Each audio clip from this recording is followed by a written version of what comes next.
Bon, pour gagner un tout petit peu de temps, je vais vous proposer de commencer.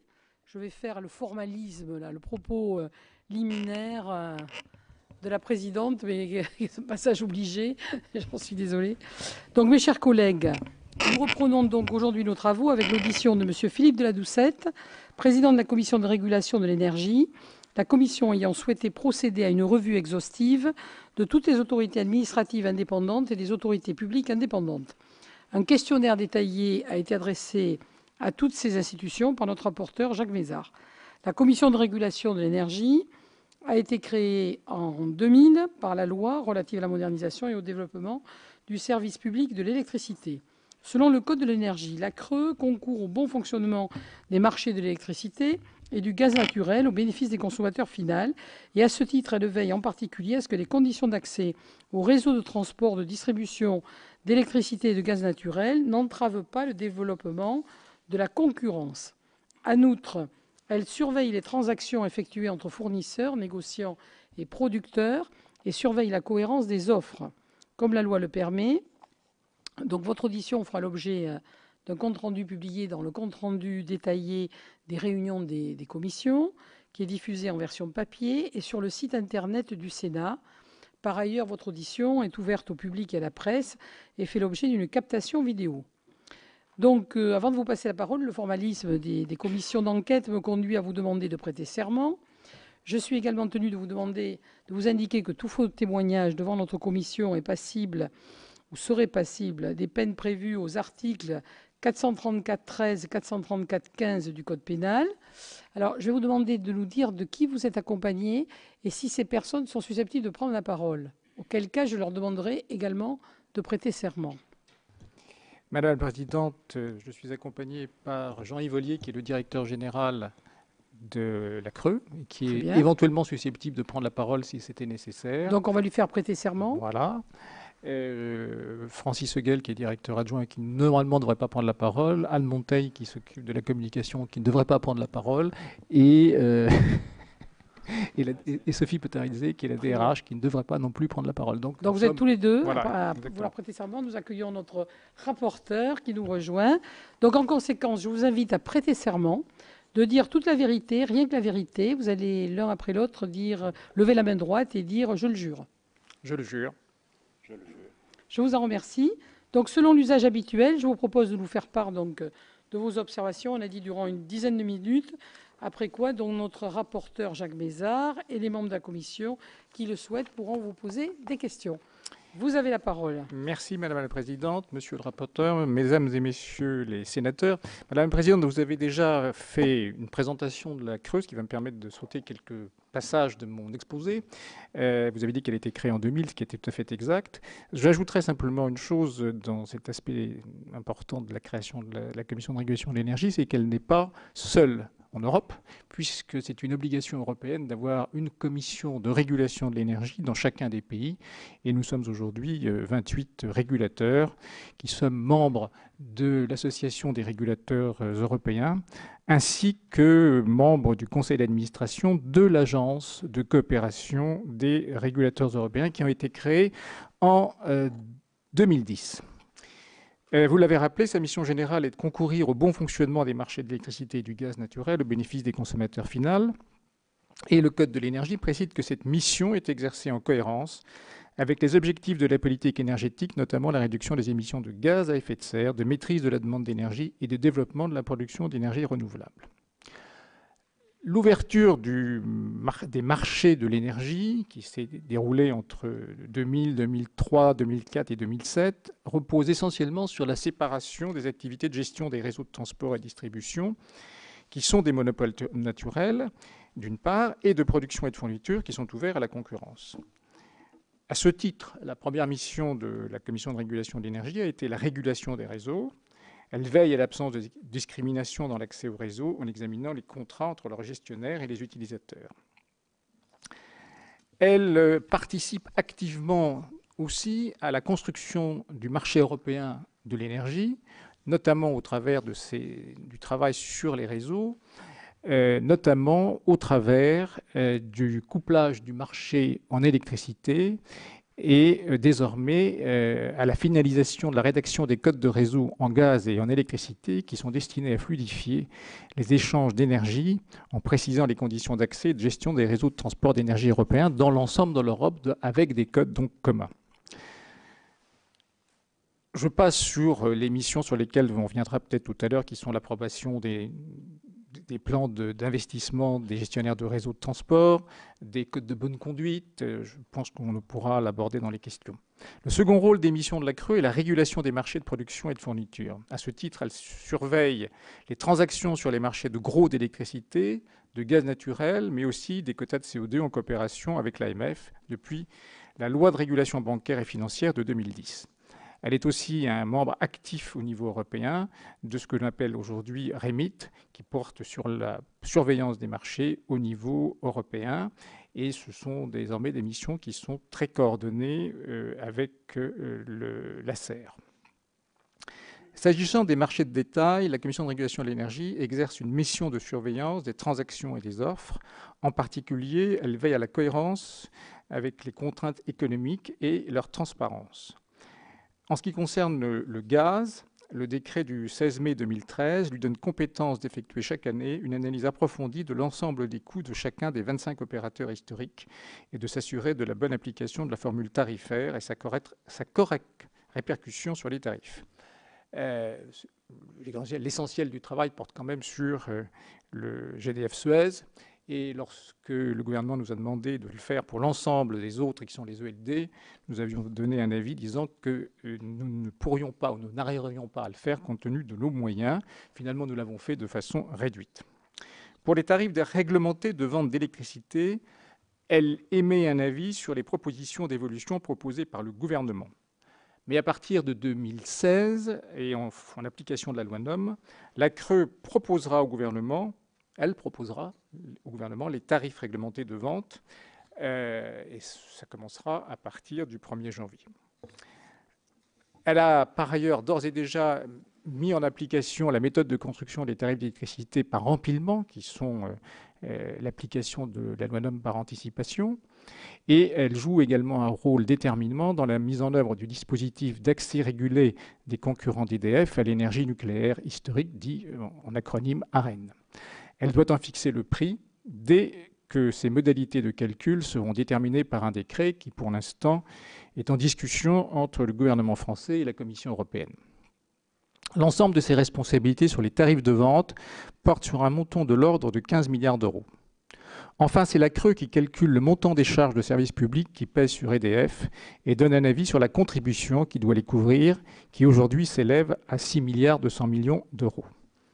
En résumé, les agents de la Commission de la régulation de l'énergie ont la responsabilité de la préparation des décisions des 6 membres du collège, puisque le collège comporte 6 membres, relatives à la fixation ou à la vérification des composantes du prix de l'énergie dont les montants cumulés annuels représentent près de 45 milliards d'euros, 23 milliards pour les tarifs régulés des infrastructures de transport et de distribution de gaz naturel et d'électricité et les tarifs d'accès aux terminaux méthaniers, 15 milliards pour la part fourniture des tarifs réglementés de vente et 6,5 milliards pour la contribution au service public de l'électricité.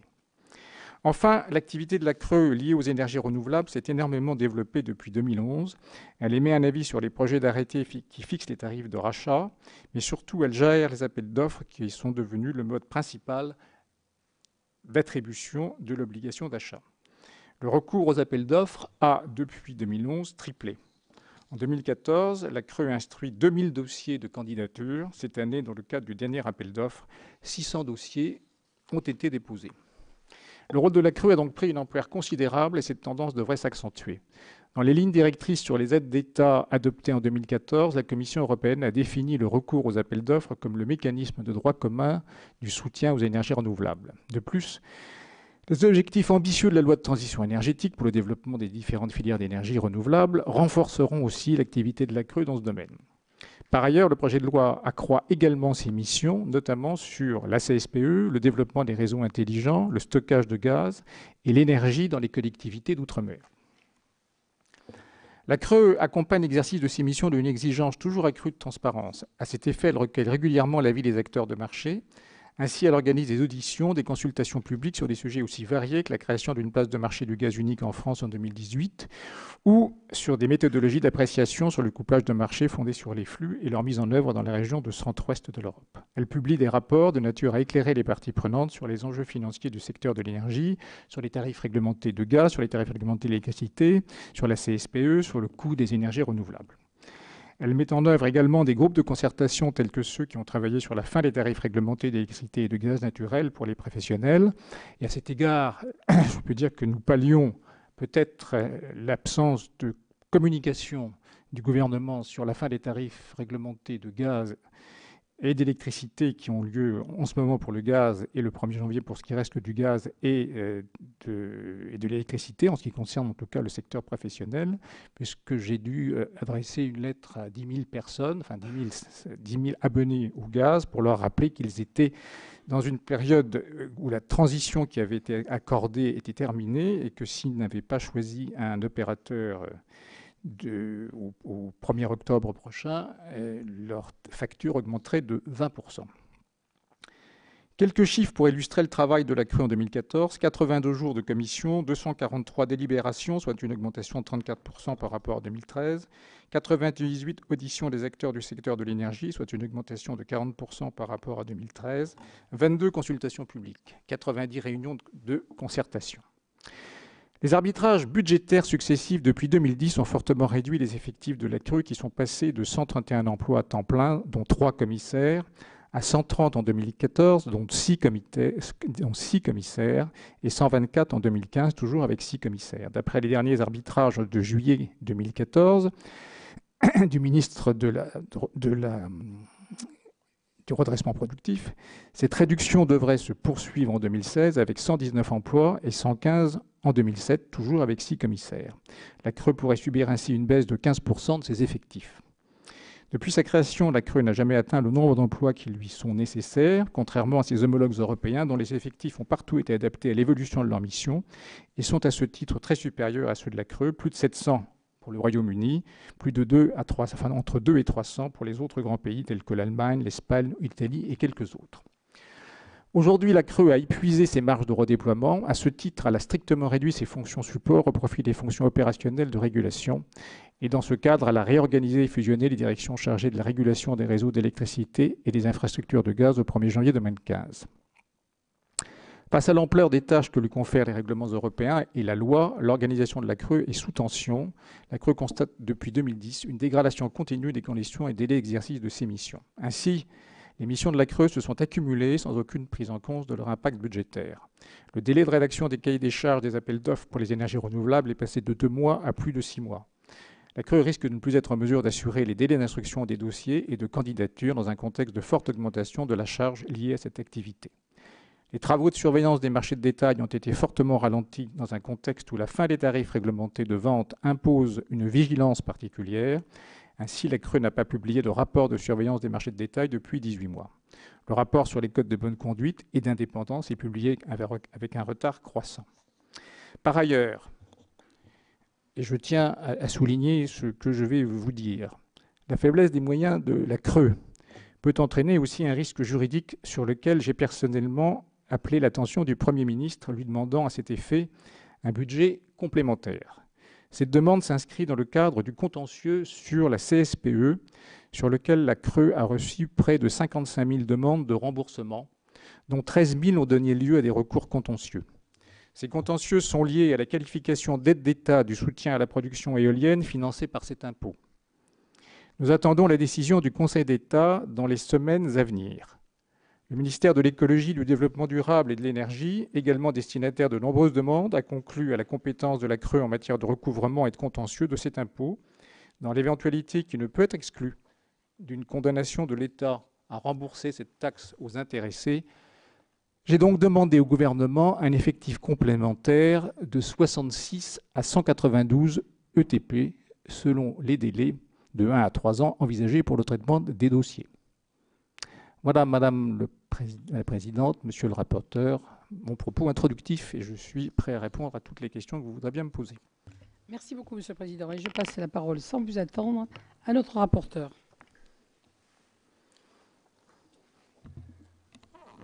Merci Madame la Présidente. Monsieur le Président, une question d'entrée comme ça. Que pensez-vous des pouvoirs que vous avez? Bien, monsieur le rapporteur, ce sont des pouvoirs extrêmement importants. Je regrette simplement que nous n'ayons pas toujours, comme je l'ai dit précédemment, les moyens de les assumer dans de bonnes conditions. Ces pouvoirs vont d'ailleurs s'accroître encore à partir de 2016, comme je l'ai rappelé tout à l'heure, en ce qui concerne la définition et l'élaboration des tarifs réglementés de vente d'électricité. Et ils ont été assez considérablement accrus au cours des 5 dernières années par le Parlement dans son ensemble, sans toujours, enfin sans même jamais d'ailleurs, avoir eu je dirais, les moyens qui auraient dû aller avec. Et nous sommes aujourd'hui confrontés à un problème peut-être un peu de cohérence entre donner de plus en plus de responsabilités à la CRE et de moins en moins de moyens. J'ai peut-être omis quelque chose, d'ailleurs je me rends compte qu'en présentant la CRE, j'ai omis un élément important. J'ai parlé du collège de 6 personnes, de 6 commissaires. J'ai omis de parler du CORDIS, qui est l'instance qui traite les différents d'accès au réseau et qui est également l'instance de sanction, la seule qui est capable de prendre des actions et qui est composée de 4 commissaires, 2 membres du Conseil d'État et 2 membres de la Cour de cassation, qui ne font pas partie, je dirais, de l'effectif au sens propre du terme. Oui, mais dans ma question, pour la développer, est-ce que vous avez le sentiment que quelque chose peut faire obstacle à vos pouvoirs? La loi, oui, le Conseil d'État, le juge, toutes les décisions, toutes les délibérations que nous prenons sont susceptibles de recours et elles sont nombreuses. Ces recours sont nombreux. Donc effectivement, tout ce que nous pouvons délibérer fait l'objet de contestations possibles devant les tribunaux administratifs, les cours d'appel, le Conseil d'État. Donc nous avons un encadrement juridique assez clair et assez certain. Je n'ai pas du tout le sentiment, monsieur le rapporteur, que nous ayons plus de pouvoir que nos homologues au niveau européen. Je dirais parfois moins, même beaucoup moins. Oui, mais est-ce que ce qui se passe ailleurs est forcément un exemple? Ça n'est pas toujours un exemple, mais c'est toujours intéressant de voir ce qui se passe ailleurs. Tout à fait. Oui, d'ailleurs, vous nous avez parlé de ce collège de ce comité de règlement des différends des sanctions, qui est composé de 2 conseillers d'État et de 2 membres de la Cour de cassation. Ça ne pose pas problème ensuite que ce soit le Conseil d'État qui statue s'il y a des conflits? Là, je vais passer la parole à mon directeur général, qui étant du Conseil d'État, sera très à même de vous répondre. Ça tombe bien. Monsieur le rapporteur, la question de l'autorité compétente pour se prononcer sur les décisions d'une autorité administrative indépendante est une de celles dont la complexité, je pense, n'échappera pas à votre commission. Et s'agissant des décisions du CORDIS, il y a 2 autorités. Lorsque le CORDIS se prononce en matière de règlement de différends, ce qui est le cas le plus fréquent, c'est la Cour d'appel de Paris qui est compétente pour se prononcer sur ces décisions. Lorsque le CORDIS se prononce en matière de sanctions, c'est effectivement le Conseil d'État qui est l'instance compétente. Les règles de déport dans toute juridiction font que, bien sûr, des membres qui auraient été concernés à un quelconque titre par les décisions concernées ne pourraient pas siéger dans le cadre d'une instance se prononçant sur ces décisions. Oui, enfin, vous comprendrez quand même qu'on peut se poser la question de savoir s'il est bien raisonnable que la juridiction qui tranche sur des décisions. Par exemple, vous avez parlé de la Cour d'appel de Paris, elle aura à trancher sur des décisions prises par 2 magistrats de la Cour de cassation. Je vous ai bien entendu. Ça vous paraît naturel? prises par 2 magistrats de la Cour de cassation et 2 magistrats du Conseil d'État. Oui. Non, mais si ça ne vaut pas rien, monsieur. C'est une question. Hein. Je n'y vois pas d'obstacle de principe dès lors que les règles de conflit d'intérêts sont préservées, mais ce n'est que mon opinion personnelle.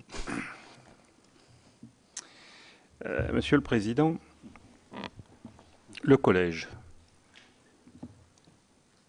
ces règles de nomination vous donnent-elles satisfaction? Alors vous pouvez me dire c'est la loi, donc je respecte la loi, mais bon, nous sommes devant une commission d'enquête. Les règles de nomination, est-ce qu'elles vous donnent satisfaction ou est-ce qu'elles pourraient être améliorées? Je reviendrai légèrement en arrière, monsieur le rapporteur, sur ce sujet. Je pense que la commission de régulation de l'énergie, parmi les autorités administratives indépendantes sectorielles, ou même pas sectorielles d'ailleurs, est probablement l'une de celles, sinon la seule, qui ait connu autant de péripéties dans la composition de son collège au cours de ces 15 dernières années. Je dirais à un point d'ailleurs que ça devenait... je dirais presque inconvenant en termes de crédibilité de cette autorité, à force de modifier les règles et le collège. Aujourd'hui, nous sommes arrivés à, je pense, une certaine stabilité, enfin du moins je l'espère, qui me paraît répondre à... On peut toujours changer, on peut toujours dire que 5 serait mieux que 6, que 7 c'est mieux que 6, ou que 3 c'est plus efficace.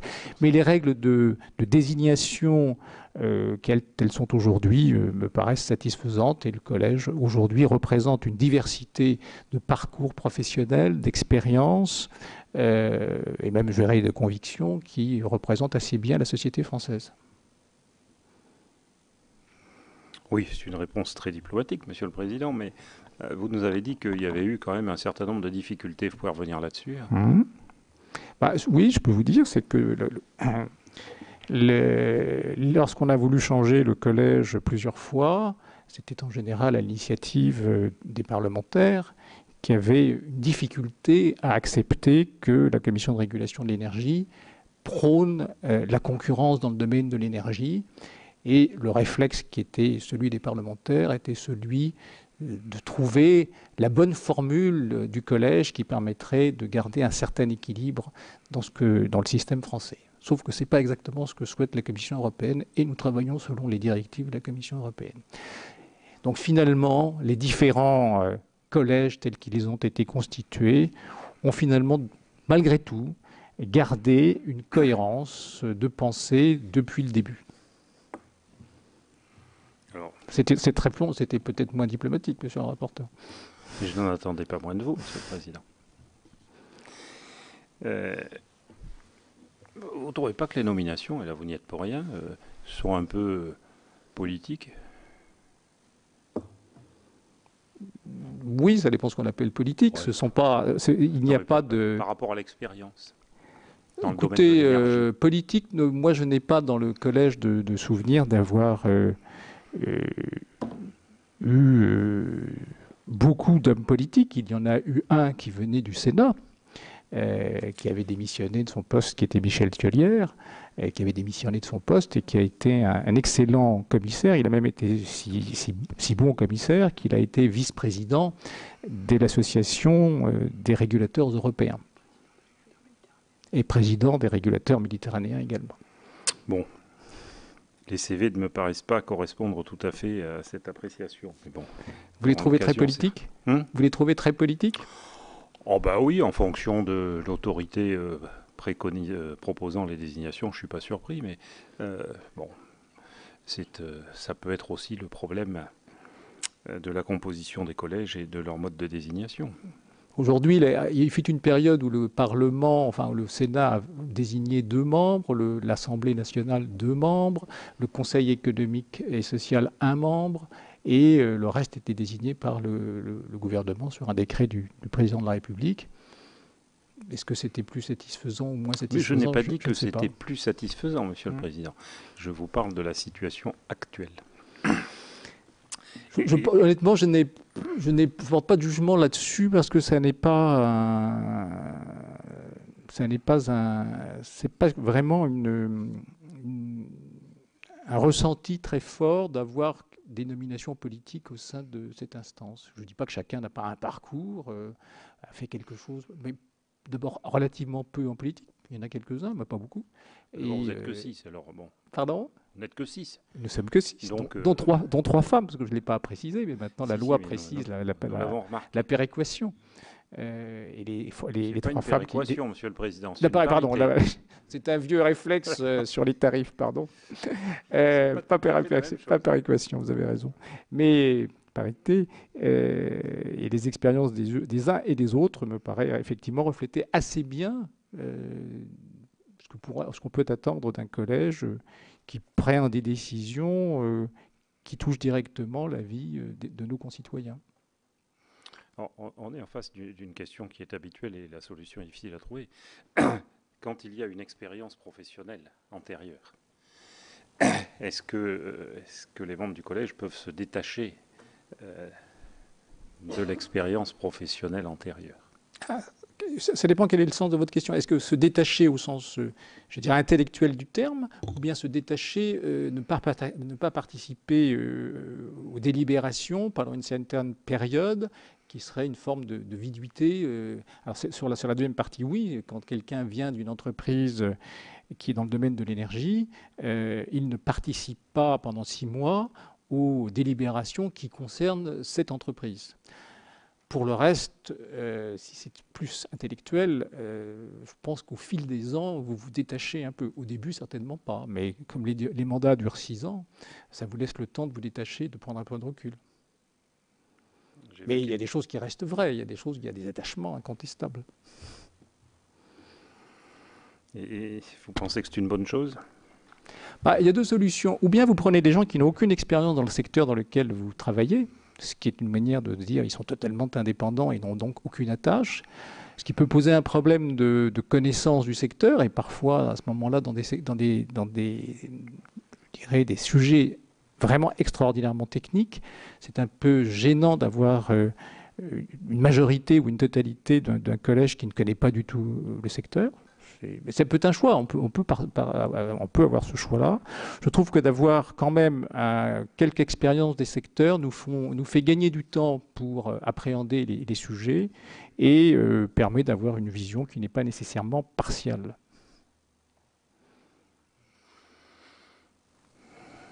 J'entends.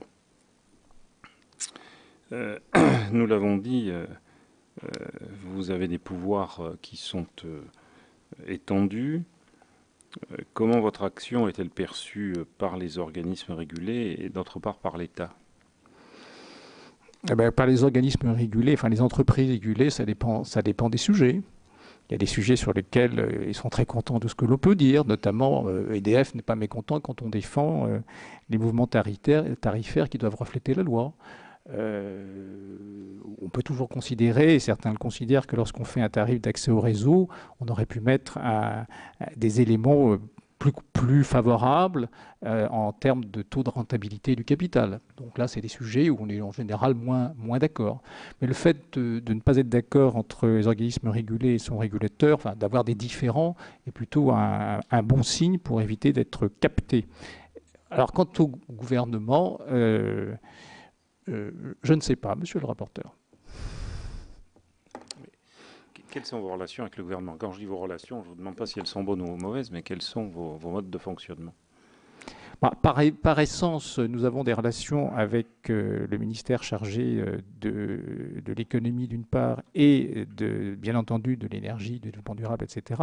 Parce que nous sommes saisis par ces autorités des délibérations ou des avis que nous avons à donner sur les évolutions tarifaires, sur les appels d'offres, sur la constitution des cahiers des charges pour les appels d'offres concernant les énergies renouvelables. Donc nous avons ces rapports qui sont des rapports en fait très mécaniques.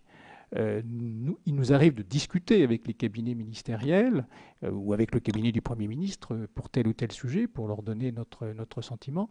Donc nous avons en toute indépendance, je dirais, un dialogue qui peut parfois ne pas être couronné de succès, Mais en général, quand on prend une décision qui peut gêner, je ne parle pas du présent, je parle sur l'expérience que j'ai qui est maintenant de celle de 9 ans, lorsque nous avons à prendre une décision qui va probablement embarrasser le gouvernement, nous avons toujours, enfin j'ai personnellement toujours un dialogue avec lui pour le prévenir et pour lui dire, bah, écoutez, si vous faites ça, il va se passer ça. Parfois ça a marché. Parfois, ce qui fait que ça a un petit peu changé la donne parce que ce n'était pas la décision qui correspondait à la loi ou ce qu'il fallait faire. D'autres fois, non. Et donc, on a donné des avis négatifs qui n'ont parfois pas d'effet. Ou on s'aperçoit quelques années plus tard, prenons un cas comme les énergies renouvelables, il nous est arrivé en 2006-2007 de dire faites attention, les tarifs de rachat sont aujourd'hui beaucoup trop élevés et dans quelques années, vous risquez d'avoir une bulle. C'est ce qui s'est passé notamment sur le photovoltaïque, etc. Voilà, je dirais que les rapports sont relativement fluides, mais dans une indépendance totale. Vous considérez que vous êtes totalement indépendant, même Oui. si le budget... Alors oui, enfin, on est indépendant, je dirais, dans nos décisions. On n'est pas totalement indépendant par nos moyens. À partir du moment où on n'a pas les moyens de faire, c'est une façon d'atteindre notre indépendance.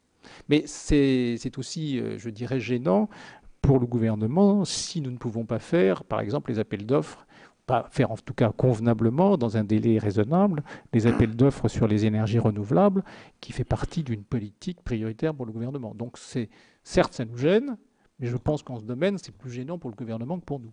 Au demeurant, je précise que cette responsabilité de faire les appels d'offres des énergies renouvelables, nous ne l'avons jamais demandé. On nous l'a accordé. J'ai souvent dit que j'étais tout à fait d'accord, et nous étions tout à fait d'accord pour qu'un autre organisme le fasse. Jusqu'à présent, on n'en a pas trouvé. Et vous pensez que l'État pourrait le faire? Bah, non, parce que ça, c'est contraire aux directives européennes qui demandent Donc, une indépendance. Un autre organisme. Demandent une indépendance, mais ils ne disent pas qu'il faut que ce soit une autorité administrative indépendante. Il faut que ce soit indépendant du donneur d'ordre, si je puis dire. Bon, sur le budget, vous nous avez expliqué quand même que manifestement, vous allez avoir des problèmes pour fonctionner. Oui, tout à fait. Et alors, vous faites comment? Là, on fait moins bien. Ce que nous faisions dans un certain délai, on le fait dans un délai supérieur. Et si ça continue comme ça, notamment sur les énergies renouvelables, on risque de ne pas... Enfin, on le fera parce que la loi nous oblige de le faire. Mais là où on devra le faire en 1 mois ou en 2 mois, on le fera dans le temps que nous pourrons, c'est-à-dire en 6 mois, 7 mois, 8 mois, je ne sais pas, on verra. Ça fait déjà un petit moment que j'alerte le gouvernement sur ce sujet. Et cette alerte n'a pas été suivie de... Eh bien, écoutez, pour l'instant, non, mais je suis plein d'espérance. Plein d'espoir. Il en faut. Donc, votre budget a régulièrement diminué. Vous êtes donc quand même soumis au choix du gouvernement par rapport à votre budget. Totalement. Complètement, puisque nous n'avons aucune ressource extérieure. Vous le verrez d'ailleurs dans les documents qu'on vous remettra sur les questions. Non, on est totalement dépendant du programme dans lequel nous sommes. Je crois qu'il est le 134. Et peut-on vraiment être totalement indépendant quand on est totalement dépendant au niveau financier? Mais c'est une question que j'ai eu l'occasion d'en discuter très souvent avec des universitaires qui disaient « mais là, il y a un vrai problème, vous ne pouvez pas être indépendant ». Ça dépend de ce qu'on appelle l'indépendance. Ça n'a jamais joué sur les choix, sur les délibérations que nous avons faites. Jamais, en aucune manière. Parce que d'abord, les gens avec qui on discute en matière budgétaire n'ont rien à voir, grosso modo, avec les opérations que nous menons. Mais là où vous avez parfaitement raison, c'est si nous n'avons pas les moyens de faire convenablement les missions que nous avons à faire, et je vais vous donner un exemple concernant, par exemple, les audits. Aujourd'hui, nous devons mener un certain nombre d'audits pour évaluer telle ou telle chose dans le domaine régulé, que ce soit dans l'électricité ou le gaz. Si nous n'avons pas les moyens de les mener, alors la loi actuelle sur la transition énergétique prévoit que nous pourrons faire appel pour ce faire aux entreprises que nous régulons pour leur faire payer ces audits comme la loi NOM l'a prévu pour EDF. Mais jusque-là, nous ne pouvons pas, donc nous avons été obligés de réduire l'appel à ces audits extérieurs qui sont bien entendu faits par des cabinets qui ne sont pas particulièrement bon marché et par lesquels nous sommes obligés de passer parce que nous n'avons pas la capacité en interne de tout faire. Alors effectivement, de ce point de vue-là, c'est une atteinte à notre indépendance. Vous fixez le montant de la contribution au service public de l'électricité, ça fait à peu près 6 milliards d'euros. Et qu'est-ce que vous pensez du fait que le Parlement n'ait pas à connaître de cette contribution? Ah ben, j'en pense beaucoup de mal. Je pense que c'est au rôle du Parlement. Nous ne faisons que des calculs d'ailleurs. Nous ne faisons jamais que... nous sommes simplement le comptable de cette opération. Nous fixons le montant de la CSPE en fonction des textes, d'ailleurs qui plafonnent l'évolution de cette CSPE, sinon elle serait aujourd'hui plus élevée parce qu'elle est plafonnée à 3 € par mégawattheure par an. Mais nous ne faisons que calculer les charges. Et il nous semblerait tout à fait normal que le Parlement ait un rôle dans ce domaine. Un point plus précis. C'est d'ailleurs pour ça, monsieur le rapporteur, qu'on a fait un rapport pour montrer l'évolution potentielle de cette taxe sur les années à venir, notamment jusqu'en 2020-2025, et avec des hypothèses de travail qui sont très conservatrices par rapport à la volonté de développer les énergies renouvelables, donc probablement avec des résultats supérieurs en termes de coût final. Mais moi, pour répondre très strictement à votre question, oui, je trouverais tout à fait normal que le Parlement soit impliqué là-dedans. Une petite question de gestion. En 2014, vous avez 440 000 € de dépenses de fonctionnement correspondant au règlement du dossier contentieux avec le propriétaire de l'ancien immeuble loué par la Creux. Qu'est-ce que vous pouvez nous dire là-dessus et comment est-ce que vous avez travaillé avec France Domaine?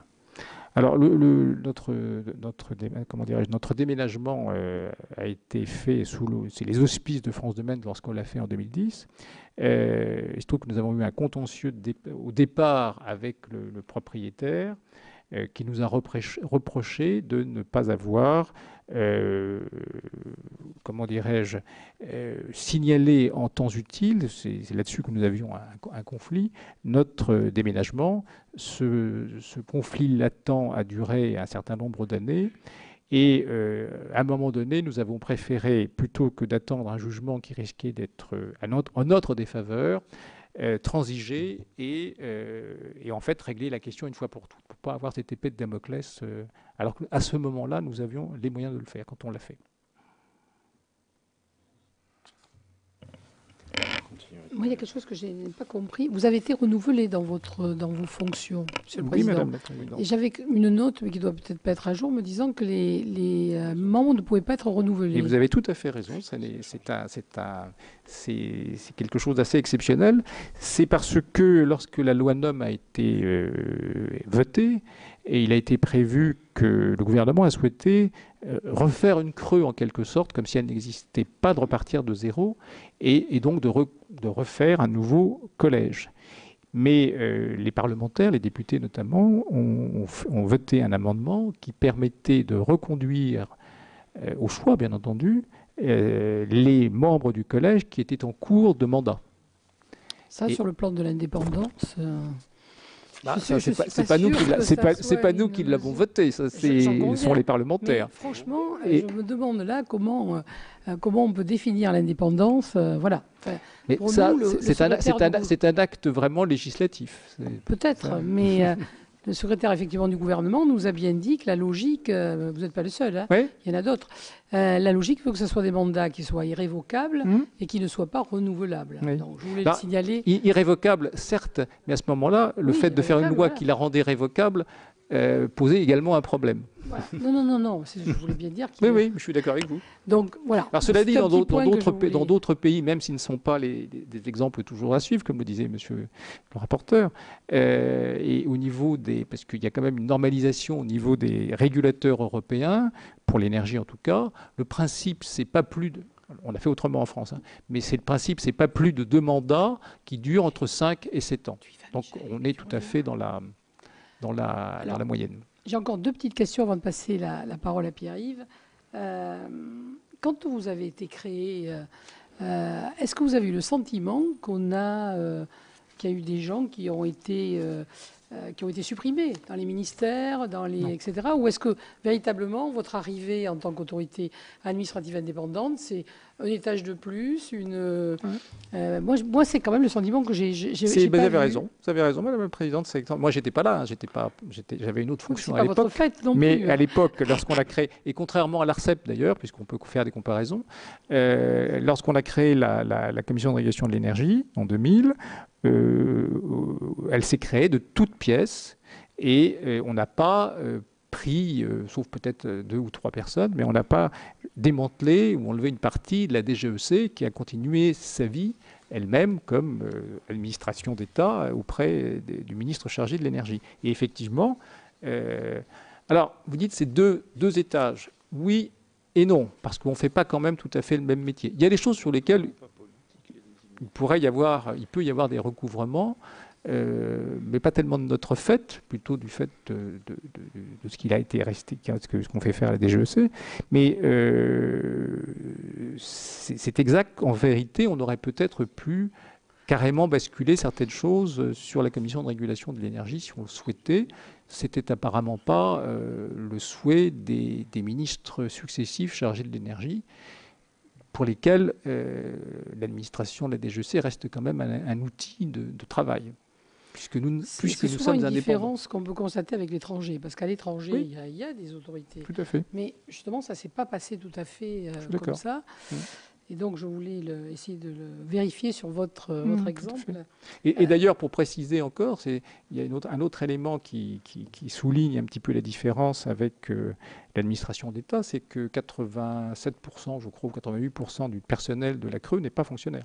Ce sont des gens qui viennent du secteur parapublic ou privé et qui retournent. Et l'un des problèmes que nous avons en général, c'est de les maintenir suffisamment longtemps en poste, parce qu'il n'y a pas encore très longtemps, c'était un turnover de l'ordre de 2 ans et demi. Nous sommes arrivés à 4 ans. Mais on a ce sujet-là, parce que nous sommes dans un secteur qui embauche et qui embauche plutôt bien.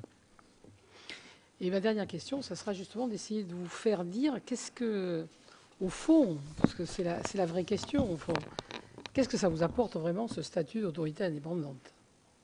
Qu'est-ce que ça vous apporte vraiment ? Qu'est-ce que ça nous apporterait de ne pas l'être ? À ce moment-là, on pourrait faire le contraire. Oui, si nous n'étions pas autorité administrative indépendante, nous serions quoi ? Nous serions un service de l'État. Et pourquoi pas ? Ah bah certainement pas. En tout cas, moi je n'y serais pas.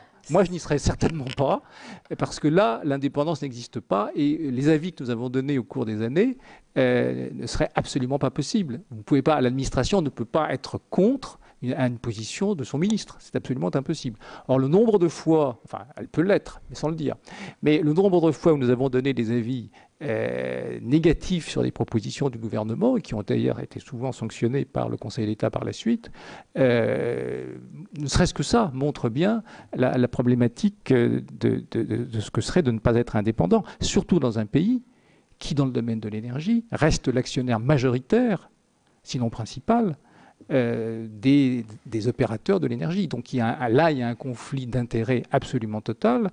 Et d'ailleurs, s'il n'y avait pas une autorité indépendante, nous ou une autre, d'ailleurs, elle pourrait s'appeler autrement, la Commission européenne ouvrirait certainement un contentieux avec la France sur le sujet. Oui, ça c'est possible. Mais enfin, le judiciaire est là aussi quand même. Hein. Franchement, aujourd'hui, le judiciaire est là quand même. Hein, quand il ne faut pas oublier quand même cette possibilité. Vous dites, le judiciaire... l'État ne pourrait pas...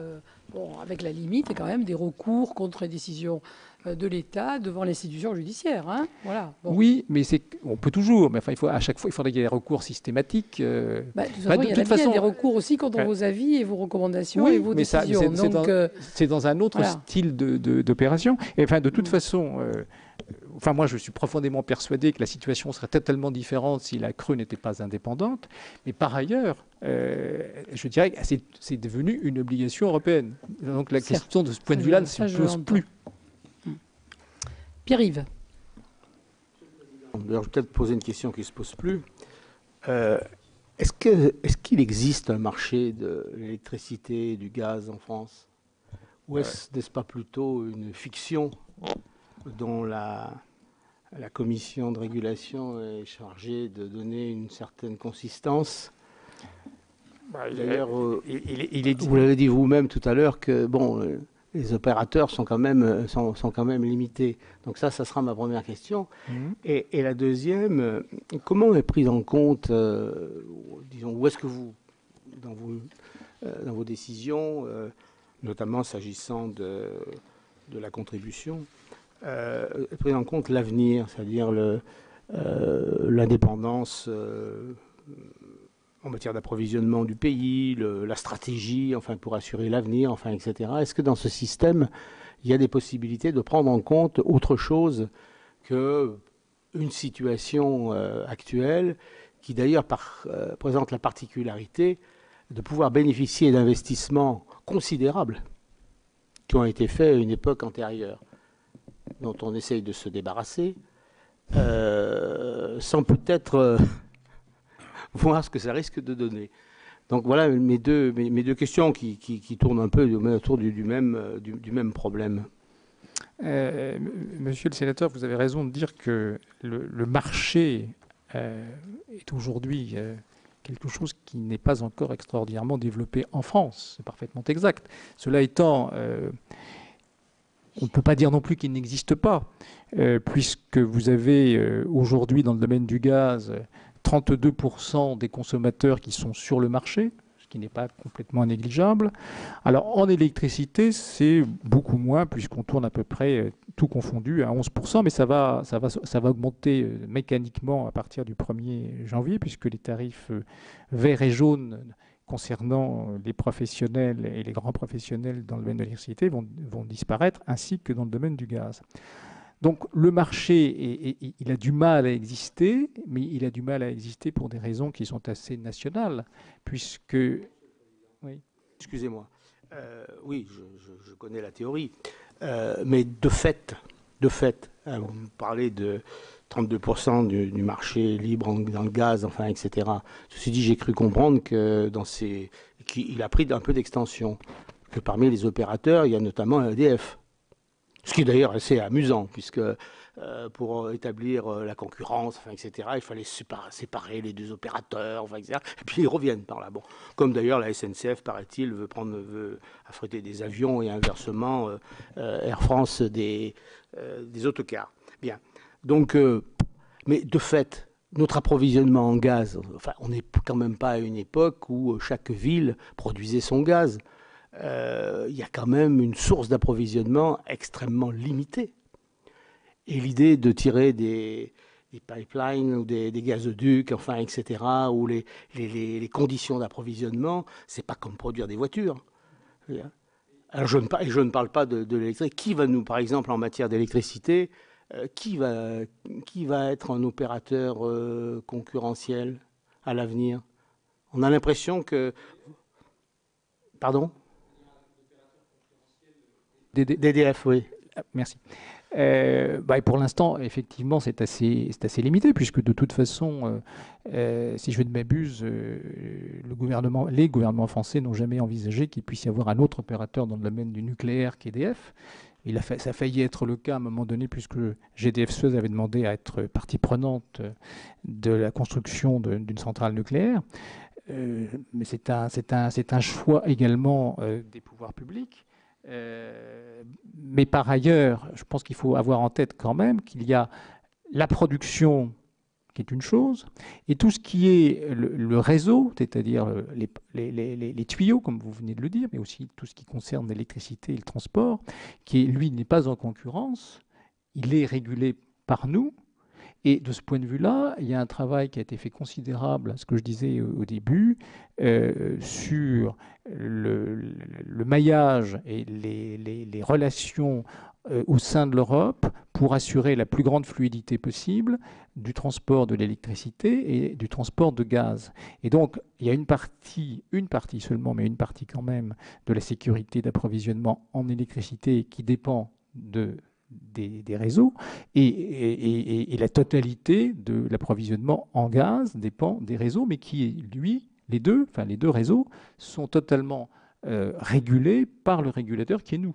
Et donc ça, ce sont des choses à part. Alors on peut dire effectivement à quoi ça sert, Mais c'est pas, je dirais qu'à la limite, c'est un sujet qui remonte un petit peu à quelques années, puisque l'ouverture des marchés a été décidée en 96 pour l'électricité, en 98 pour le gaz. On peut être contre. On a parfaitement le droit d'être contre. Non, mais c'est pas le fait d'être contre. Ça paraît une illusion complète, je veux dire. On peut être con. Bon, dans certains, je sais pas. Attendez, au mieux, en matière de production, au mieux, on va aboutir quoi? À un duopole. Au mieux. Bon. En matière, vous me dites, de réseau, c'est un monopole. Alors, il reste quoi? Il reste ceux qui relèvent les... il reste la fourniture. Non, non, c'est pas ceux qui relèvent, ceux-là, ils sont en monopole. Il reste ce qu'on appelle les fournisseurs, qui peuvent s'approvisionner soit sur le marché. Le marché qui produit, ils vont pas aller chercher leur... Mais le marché, il existe, un marché de gros qui existe, européen. Oui, et vous pouvez parfaitement vous approvisionner dessus. Il y a une loi NOM qui a prévu de restreindre ce système-là et de demander à EDF de vendre une partie de son électricité nucléaire à ses concurrents pour ouvrir le marché. Ce qui est un peu curieux, quoi. C'était la contrepartie. Ouvrir à la concurrence quelque chose qui a été fabriqué avec de l'argent public, bon, on peut... Effectivement, c'est ce qui se passe. Oui. Mais disons que, bon... c'est un peu bizarre. Mais il fallait pas à ce moment-là. Il fallait pas à ce moment-là voter l'ouverture. Il fallait pas voter l'ouverture du marché en 96 et 98. Donc pour vous, si je résume, ça n'est pas une fiction. Pour l'instant, c'est pas encore au point, mais à l'avenir, on va avoir un bon vieux marché comme pour les automobiles ou.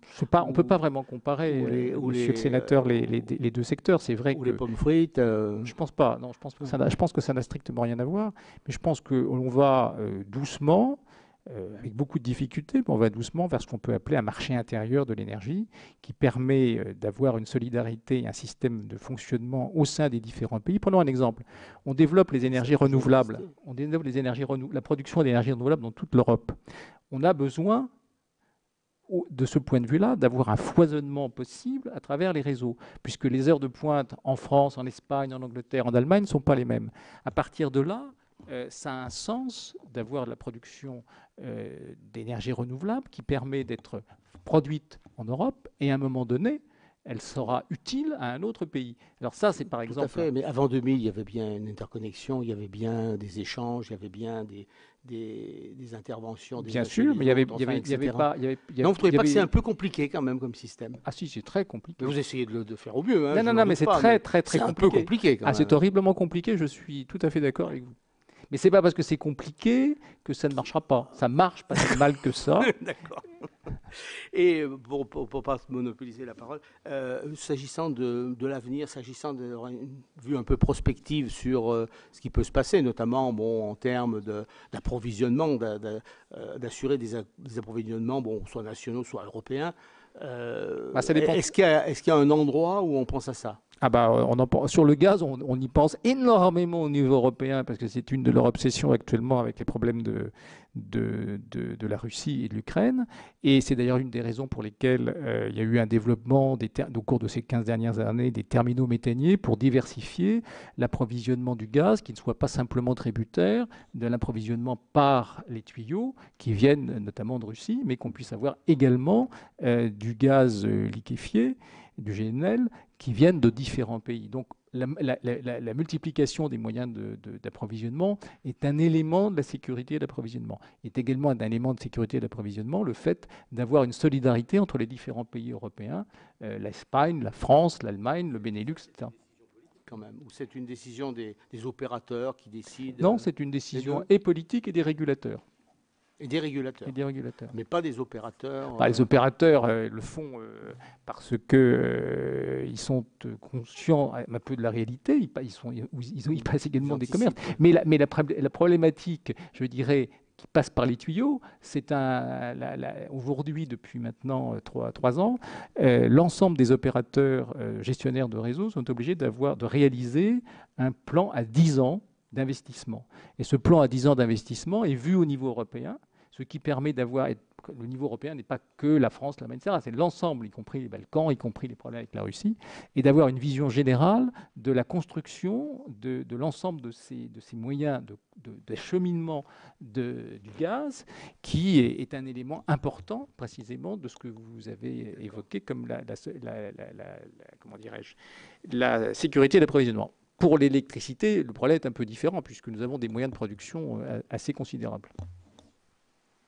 Allez, Michel Canevet, puis notre Merci. rapporteur va reprendre la main. Merci Madame la Présidente. Vous nous avez précisé tout à l'heure que les autorités indépendantes avaient été créées dans chacun des pays européens. J'ai bien entendu la question des moyens dont vous disposez. Est-ce qu'il n'y a pas des moyens de réaliser des synergies avec les autres opérateurs en Europe pour un certain nombre de missions permettant d'économiser globalement des moyens? C'est ma première question. La seconde, est-ce qu'il était utile, selon vous, de créer une autorité indépendante dans chacun des pays? Pourquoi cela n'a-t-il pas été effectué à l'échelon européen? Ou alors, peut-être fallait-il préfigurer dans chacun des pays, mais l'évolution ne serait-elle pas d'aller vers un seul régulateur à l'échelle européenne?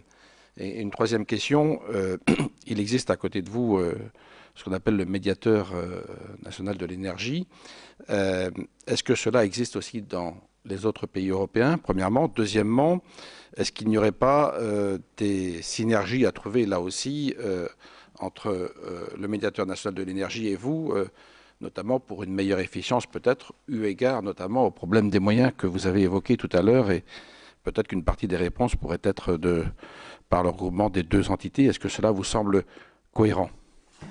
Monsieur le sénateur, j'aurais tendance à répondre oui à vos deux premières questions. Oui, il aurait été peut-être intelligent d'envisager d'aller au niveau européen tout de suite, sauf que c'était à peu près infaisable, parce qu'il fallait bien essayer d'aller par petits pas, compte tenu de la complexité du système électrique et gazier dans chacun des pays et la maturité de chacun des pays. Mais aujourd'hui, les régulateurs européens travaillent ensemble et travaillent ensemble au sein du conseil d'administration, puisque nous en faisons partie.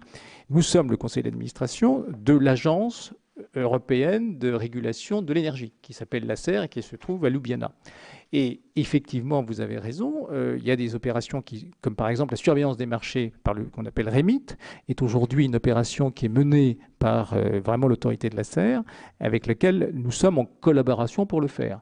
Et petit à petit, mais ça c'est de la prospective et je ne sais pas dans quelle durée ça se passera, je pense qu'à un moment donné, ce sera peut-être dans 5 ans, dans 10 ans, je ne sais pas, mais que l'ACER prendra de plus en plus d'importance, et c'est d'ailleurs la volonté un peu de la Commission européenne, par rapport aux régulateurs nationaux. Mais il sera toujours extrêmement difficile au niveau européen, au niveau central européen, de traiter certains sujets, comme par exemple, autant le transport, on pourrait l'imaginer à terme. Les réseaux de distribution de gaz et d'électricité, c'est pas facile de calculer des tarifs d'accès à ces réseaux vus de Ljubljana pour l'ensemble des pays. Donc il y aura toujours des tâches qui resteront du niveau national, mais je pense que de plus en plus, au fil des ans, le rôle du régulateur européen prendra du poids. Alors, troisième question, je pense que j'ai répondu à peu près aux deux premières questions. Sur la troisième question concernant le médiateur de l'énergie, si on fait un tout petit peu d'historique, au départ, il avait été prévu que il y aurait la nomination d'un médiateur, qui serait une personnalité, et qui s'appuierait sur les services de la CRE. L'Assemblée nationale en a décidé autrement, parce que c'est l'Assemblée nationale qui a conçu le mécanisme et qui a souhaité que le médiateur ait ses propres services. Donc, il a été créé, ça a mis un peu de temps. Les premières personnes de ces services sont d'ailleurs venues de la Commission de régulation de l'énergie, et après, ils ont eu leur vie propre. Et ce que vous disiez, et cela aurait été probablement, et c'était possible il y a quelques années, je pense qu'aujourd'hui, ça n'est... Alors, je ne dis pas que la synergie en termes de moyens n'est pas possible. Il y en a un petit peu, parce qu'en termes d'informatique, en termes de juridique, il y a une synergie, puisqu'on est dans le même immeuble. Mais l'orientation prise par le travail du médiateur n'a plus grand-chose à voir avec ce que nous faisons nous. Et le personnel n'est plus vraiment le même. Et je pense que si vous posiez la question aux associations de consommateurs, ils privilégieront l'existence d'un médiateur indépendant du régulateur qui n'a pas toujours obligatoirement les mêmes priorités parce que nous n'avons pas le même métier. Alors, est-ce que ça existe dans d'autres pays européens? Oui, mais pas tellement. Oui, mais pas tellement.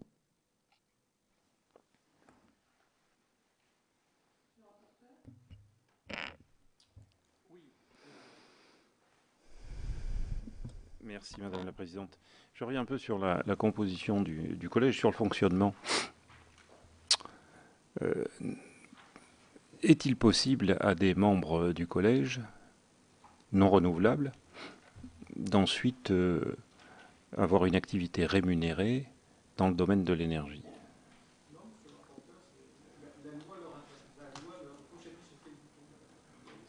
Voilà, d'accord.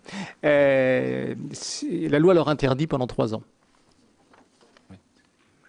C'est d'ailleurs le délai le plus élevé qui existe au sein de l'Union européenne. J'entends, et c'est difficile, effectivement, ça revient à notre débat liminaire, à la fois d'avoir un collège composé de personnalités sans lien avec les grands opérateurs, et en même temps de personnalités compétentes dans le domaine. Je note quand même que sur 6, vous en avez 2 personnes qui ont directement travaillé pour EDF. C'est une réalité, c'est dans le CV. En tout cas, oui, 2. Ah, bah oui. Oui, enfin, c'est plutôt, dans l'esprit, c'était plutôt GDF Suez. Aussi. Oui, oui. Aussi. Mais en tout cas, sa dernière affectation c'était GDF Suez et le réseau. La dernière. Bon. Mm. Hein. Et ça ne vous, ça pose pas de problème pour vous. On a fait, comme je vous l'ai dit, pendant les 6 premiers mois de la présence des personnes en question, elles ne participent pas au débat ni aux délibérations concernant leur secteur. Après 6 mois, je dirais, c'est une question. Si on devait le faire pendant 2 ans, je crois qu'à ce moment-là, se poserait vraiment la question de savoir l'intérêt de nommer quelqu'un qui vient du secteur. Mais comme vous le dites, monsieur le rapporteur, on tourne un peu en rond, c'est-à-dire. Ou bien on prend des gens qui ne viennent pas du tout du secteur et qui l'apprendront, et ça prend beaucoup de temps. Ou bien on prend des gens, on mélange des expériences qui permettent d'avoir un certain équilibre. Mais il y a eu toutes sortes de choses, enfin de choses n'est pas le terme, il y a toutes sortes de compétences au sein du collège au fil des ans. Il y a eu des collèges qui étaient très composés de hauts fonctionnaires, par exemple. C'est aussi, mais ça, je dirais que c'est le choix du président de l'Assemblée nationale, du président du Sénat et du gouvernement. Ils peuvent choisir ce qu'ils veulent. Je ne suis pas décideur. Nous le constatons. Pour revenir sur une question que j'ai posée, dans votre excellent rapport que je viens de feuilleter, vous citez des décisions sur recours après décision de votre comité. Est-ce le cas général ou est-ce que ce sont des décisions ciblées, mais ce sont des décisions qui ont débouté les opérateurs, qui ont confirmé vos décisions? Y a-t-il des décisions qui vous ont été négatives?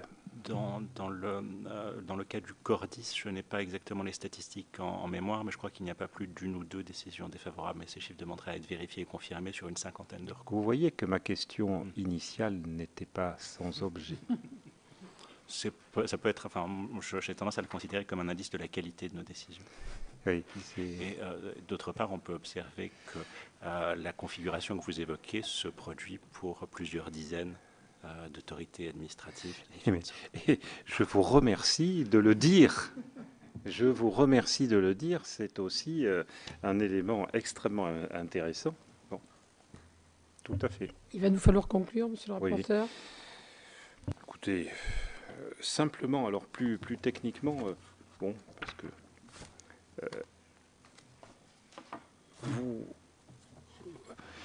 vous êtes compétent donc sur la régulation.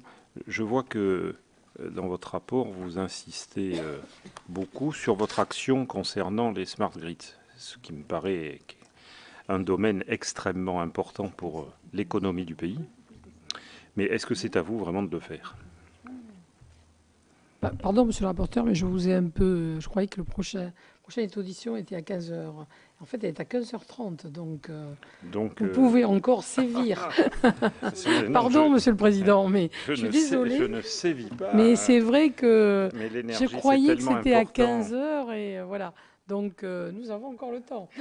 Parce que je vois que vous avez formulé 41 recommandations pour favoriser le déploiement des smart grids, et c'est très bien. C'est fondamental pour l'économie et l'innovation dans ce pays et les réseaux intelligents. Mais est-ce que c'est vraiment à vous de faire ça? C'est pas une question du tout perfide. Ah non, mais j'ai pas le sentiment qu'elle soit perfide, monsieur le rapporteur. C'est même parfaitement pertinent, parce qu'en vérité, on aurait très bien pu ne s'y intéresser que sous une partie qui nous est obligatoire, c'est-à-dire l'existence et le développement des compteurs communicants. Et ça, c'est vraiment notre responsabilité. Mais nous avons jugé en 2010 que le développement des réseaux intelligents, donc smart grid, serait très probablement un enjeu très important pour l'avenir, à la fois du développement du monde de l'électricité et du gaz, mais surtout de l'électricité, et probablement également pour le devenir d'un certain nombre d'industries. Et donc, nous nous sommes saisis effectivement du sujet, alors que personne ne nous l'avait demandé. Nous avons même fait un colloque pour lancer le débat. Et depuis, nous organisons, je crois, à peu près une fois toutes les 6 semaines, un colloque sur des sujets divers et variés au sein de la Creux, dans les bâtiments de la Creux, le soir. Et nous avons abordé, par ce biais, énormément de sujets. La raison pour laquelle on peut se trouver la justification de cet intérêt et que tout le monde trouve finalement une assez bonne idée de l'avoir fait, c'est que nous n'avons pas d'intérêt. Nous ne sommes pas partie prenante. Donc on est un petit peu un facilitateur des différents acteurs de ce monde qui ont tous des responsabilités et qui défendent les intérêts qu'ils peuvent avoir. Nous, on n'en a pas là-dedans. On essaye simplement de connaître les expériences les plus intéressantes, de les faire connaître, de les faire partager. Et au-delà même de ce que l'on fait au sein des bâtiments physiques de la maison, nous allons sur le terrain en France à la rencontre très souvent, et presque toujours d'ailleurs, des élus, parce que très souvent et la plupart du temps, c'est à partir du terrain que se trouvent les innovations. Et au cours des 18 derniers mois, nous avons fait une dizaine de tables rondes un peu partout. Et c'est à partir de cette rencontre, de cette expérience, que nous avons fait les propositions que vous venez d'évoquer pour permettre l'innovation, pour permettre que toutes les idées dans le domaine de l'intelligence artificielle concernant les réseaux puissent se développer, ne soient pas bloquées par des problèmes de règlement ou même de loi. Monsieur le Président, c'est un choix très pertinent et qui démontre que dans vos services et vous-même, vous avez une vision d'avenir fondée sur la connaissance de ces problèmes et de l'évolution dans notre pays de l'énergie. Mais ceci étant, vous nous dites à la fois on n'a pas assez de moyens pour faire ce que la loi nous demande de faire, et vous vous lancez, ce que je comprends parfaitement, dans des domaines où vous n'avez pas forcément eu une obligation d'intervenir. Et quand vous nous dites c'est bien que nous le fassions parce que nous sommes indépendants, mais alors si l'État ne peut plus rien faire, si on considère par principe que l'État est partial et n'est pas apte à mener ce type d'initiative, parce que je pense que si l'État, lui, n'est pas capable de se lancer sur une grande politique de développement des réseaux intelligents, c'est à désespérer. On dirait que nous sommes nombreux à désespérer de plus en plus souvent. Mais ne désespérez pas trop, monsieur le rapporteur, parce que quand même, nous ne travaillons pas seuls, nous travaillons avec la DGEC, avec la Direction générale des entreprises, avec le commissariat à l'investissement. On ne travaille pas dans notre coin avec l'idée de faire mieux que les autres. Non, ce qui s'est passé, c'est qu'en 2010, en fait, on a eu cette intuition que ça devait être un élément important de la problématique des réseaux. C'était la rencontre, en fait, du monde de l'informatique et du monde du cuivre, du monde des réseaux. Et à partir de là, on s'est lancé là-dedans. Cela étant, ça ne nous coûte pas beaucoup d'argent. Et quand on l'a fait en 2010, on n'avait pas encore commencé à restreindre notre budget. Mais le fait d'organiser des colloques gratuits au sein de notre maison ne prend que du temps sur les gens qui veulent bien y participer et l'organiser le soir, parce que ça se passe en général vers 19-20 heures. Mais ça n'est pas au détriment d'autres activités, parce que ça rentre quand même très largement au travers de la question des réseaux de distribution et des réseaux de transport dans nos responsabilités. Mais ce qui n'est pas dans notre responsabilité, et là vous avez parfaitement raison, c'est la stratégie industrielle qui est derrière, sur la problématique des normes, sur la problématique au niveau européen des normes, qui est un élément important industriel. Ça, c'est pas de notre ressort.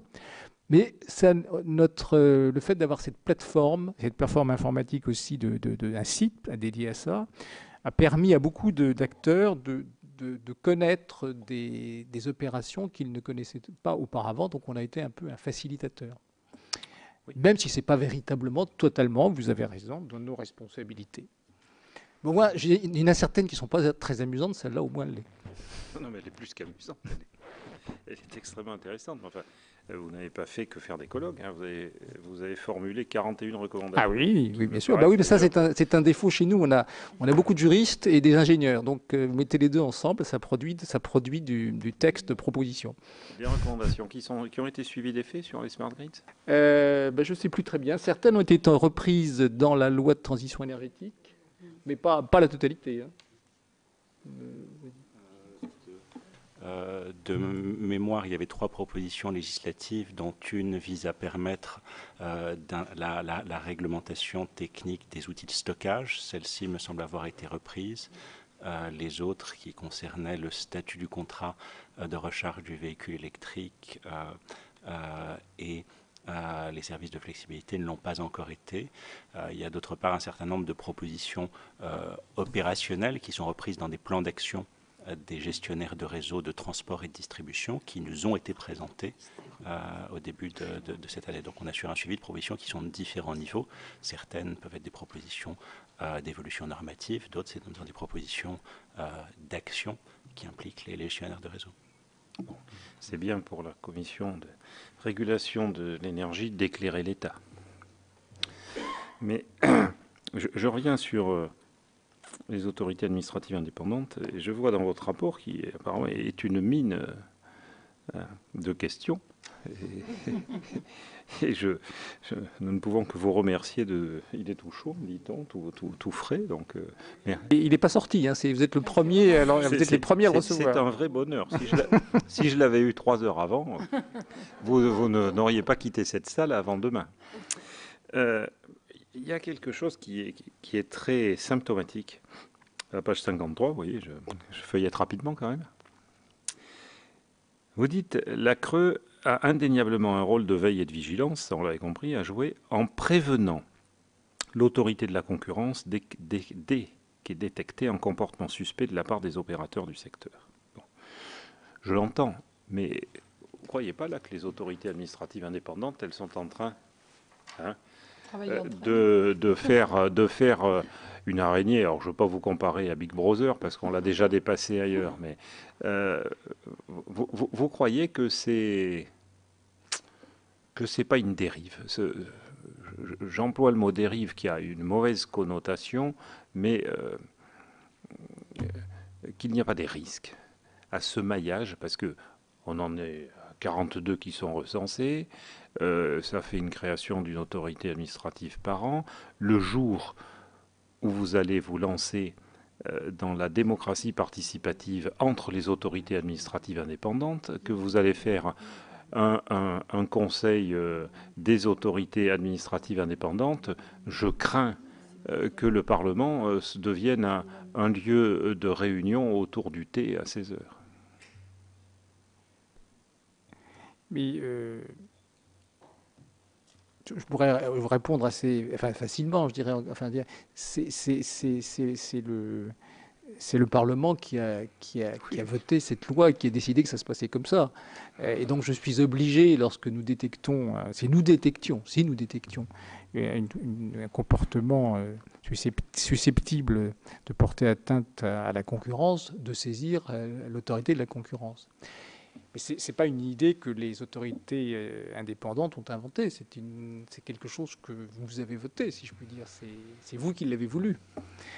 Mais on ne peut pas dire jusqu'à présent on ait beaucoup utilisé cette capacité parce que nous n'avons pas eu beaucoup l'occasion de le faire.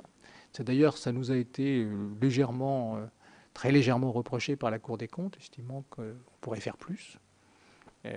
Donc nous avons, c'est pas parce que nous avons ignoré des choses, c'est parce que nous ne les avons pas vues. Ça veut pas dire je ne dis pas qu'elles n'existent pas non plus, je dis simplement que nous ne les avons pas vues. Le jour où nous les verrons, eh bien, nous saisirons à ce moment-là l'autorité de la concurrence. Mais je ne pense pas vraiment dire qu'on puisse parler d'un maillage, là. C'est vraiment des relations... si vous aviez sous les yeux le rapport de la Cour des comptes nous concernant, il nous reproche précisément de ne pas avoir assez de relations continues avec l'autorité de la concurrence. Donc, il faudrait se mailler un peu plus. Mais peut-être que nous avons aussi, législateurs, une opinion sur le fait que nous voyons beaucoup de représentants de la Cour des comptes un peu partout dans ces autorités administratives indépendantes. Là, il y en a chez moi, il n'y en a pas. Oui, il y en a eu, mais il n'y en a pas. Non, il n'y a pas de Cour des comptes, c'est exact. C'est rare. Donc, oui, mais là, il n'y en a pas. C'est rare. Mais de ce que vous venez de dire, j'en conclus que vous avez eu un contrôle de la Cour des comptes. Bien sûr. Bon. Oh ben, on en a régulièrement depuis que je suis à la tête de la Creux. Contrôle que vous avez. Pardon ? Je dis c'est le seul contrôle en fait que vous avez, parce que vous êtes ordonnateur de la dépense. Oui, c'est le seul contrôle réel. Vous n'avez aucun contrôle a priori. Non. C'est le seul contrôle qui peut exister. Oui. Pas de contrôle hiérarchique du gouvernement. Non. Donc, Nous vous confirmez ici que le gouvernement ne vous donne jamais d'ordre ni jamais de... La loi l'en empêche. Oui, d'accord, mais c'est jamais le cas. Hein, vous nous dites... c'est jamais le cas. Il n'y a pas d'ordre, pas non, de commande. Non, je ne vous dis pas qu'il n'y a pas de temps en temps des sollicitations pour aborder tel sujet ou tel autre, mais ça n'est jamais sous Oui, ce n'est pas un ordre et ce n'est pas un ordre. une... C'est une demande. Est-ce que vous pourriez envisager ou faire quelque chose? Mais ça n'a jamais été, et franchement, assez peu. Un conseil amical. Non, Oui, non, l'État doit faire un peu état de ses, Écoutez, je vais vous dire, de ses problèmes. Parce que je suis sous serment, je dois vous dire la vérité. Eh bien, en 9 ans, j'ai eu une fois sur un sujet relativement mineur d'ailleurs, un appel du secrétaire général adjoint de l'Élysée. Mais c'est arrivé une fois. Donc pour le reste, c'est pas vraiment dire que ce soit très... Et vous allez quand même discuter vos budgets, quand même. Vous y allez une fois devant le secrétaire général. Oui, on va quand même discuter le budget, quand même discuter le budget. À Bercy. Ça, on est bien obligé d'aller le discuter. On le discute âprement. C'est d'ailleurs vous allez à Bercy. Vous n'allez pas au secrétariat général du gouvernement? Ah non, c'est Bercy qui est notre interlocuteur. Mais comme je vous l'ai dit tout à l'heure, je viens d'adresser il y a quelques jours une lettre au Premier ministre, avec copie d'ailleurs à tous les ministres concernés sur ce problème. Vous arrive-t-il de préparer des projets, des avant-projets de décrets pour le gouvernement? Oui, ça nous est arrivé, pas pour le gouvernement, mais concernant nos activités, de participer à la rédaction de quelque chose ou de proposer une rédaction alternative, oui, concernant nos activités. Ça nous est arrivé, mais c'est prévu. C'est même expressément prévu dans certains cas par les textes, comme par exemple en matière d'effacement diffus par la loi du 15 avril 2013, par exemple. Non, mais je sais, mais c'est quand même des allers-retours, ça. C'est quand même des. On vit pas totalement en autarcie quand même. Non. Enfin, je veux dire, le domaine de l'énergie est suffisamment entre guillemets politique dans tous les sens du terme pour qu'il y ait des rapports entre l'autorité qui est chargée de la régulation et le gouvernement qui a également ses propres responsabilités différentes des nôtres d'ailleurs, chargé notamment du domaine régalien de la sécurité d'approvisionnement. Il vous arrive de voter, enfin d'avoir un partage entre les 6 Je dirais qu'on essaye dans la mesure du possible d'aller au consensus, mais il est arrivé au cours des années passées qu'il y ait eu des votes et il m'est arrivé d'être minoritaire. Et je m'en suis remis. Hein. Oui. Est-ce qu'on peut, vous pouvez nous en dire... Le président s'en remet toujours, enfin, presque. Est-ce que vous pouvez nous en dire un petit peu plus sur le contentieux là, dont vous nous avez parlé là, sur la CSPE? tout à l'heure, parce que là, quand Ah même, bah c'est oui, quand oui, même je un peux. Oui, oui. c'est quand même bah, un sujet qui est quand même... Ah mais c'est un sujet extraordinairement lourd dont on n'a pas, dont j'avais pas du tout évoqué d'ailleurs dans le texte que je vous ai, que j'ai parcouru tout à l'heure, les conséquences éventuelles Ah oui. sur le budget de l'État, parce qu'on ne les a pas encore évaluées. Aujourd'hui, on a 53 ou 54 000 dossiers chez nous, il y en a 7 000 probablement au ministère de l'écologie.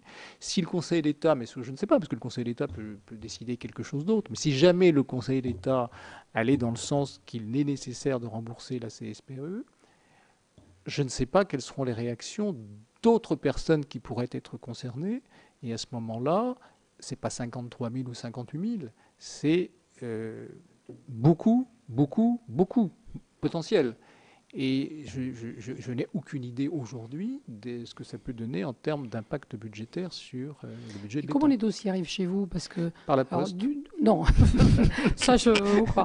Mais je vois pas très bien pourquoi Dupont-Durand veut contester. Hein, pourquoi il s'adresse à vous? Bah parce que c'est nous qui apparaissons comme étant, malheureusement, si je puis dire, entre guillemets, j'attache beaucoup d'importance aux guillemets, comme compétents dans ce domaine. C'est nous qui faisons les calculs, c'est nous qui sortons une délibération pour dire que, mais ce n'est pas nous qui avons décidé d'existence de ce mécanisme. C'est nous qui envoyons, je dirais, aux entreprises, par exemple, les lettres indiquant le montant de la CSPE. Donc on a toutes les apparences, mais ce sont des apparences de compétences. Et alors qu'est-ce que vous faites à réception de ce dossier? Vous faites quoi? Mais pour l'instant, on a loué des locaux, malgré nos petits moyens, pour pouvoir les stocker, parce que 53 000 Donc vous les dossiers... regardez pas aujourd'hui? Non. Vous les 53 000 transmettez? dossiers qui représentent, c'est pas monsieur un tel, c'est en général des avocats bien qui sûr. ont constitué des dossiers. Donc, non, mais je Bien dirais, en sûr. termes de poids, c'est pas complètement négligeable, et donc on a dû les stocker. Et dans vous les l'attente- transmettez pas à quelqu'un? Vous faites quoi là? Non, pour l'instant, on attend la décision du tribunal administratif qui lui-même attend à la décision du Conseil d'État. D'accord. Nous avons dit qu'il n'était pas pour nous envisageable de le rembourser. Si le Conseil d'État modifie la jurisprudence, à ce moment-là, nous verrons. Oui, oui, vous avez raison, Madame la Présidente, c'est une bombe. Oui, tout à fait. Mais la CSPE est un sujet de débat. Il y en avait eu un, il y a 2 jours, il y avait un sujet sur les taxes affectées, enfin les impôts affectés organisés par le Conseil d'État. La CSPE était un vrai sujet de débat. Parce que, selon les choix qui seront faits dans les quelques jours qui viennent, ou bien on aura reculé le sujet, ou on l'aura réglé d'une autre manière, ou bien ce sera véritablement un énorme sujet de gestion administrative et de gestion politique, d'ailleurs. Pour l'instant, ça n'a pas l'air d'avoir considérablement ému quiconque. Ça me surprend. Bon, très bien. Monsieur le rapporteur. Chers collègues, donc je vais vous remercier, Monsieur le Président. Madame la Présidente, merci. Monsieur le rapporteur, mesdames et messieurs de les vos sénateurs. réponses. Et voilà, je vous remercie infiniment.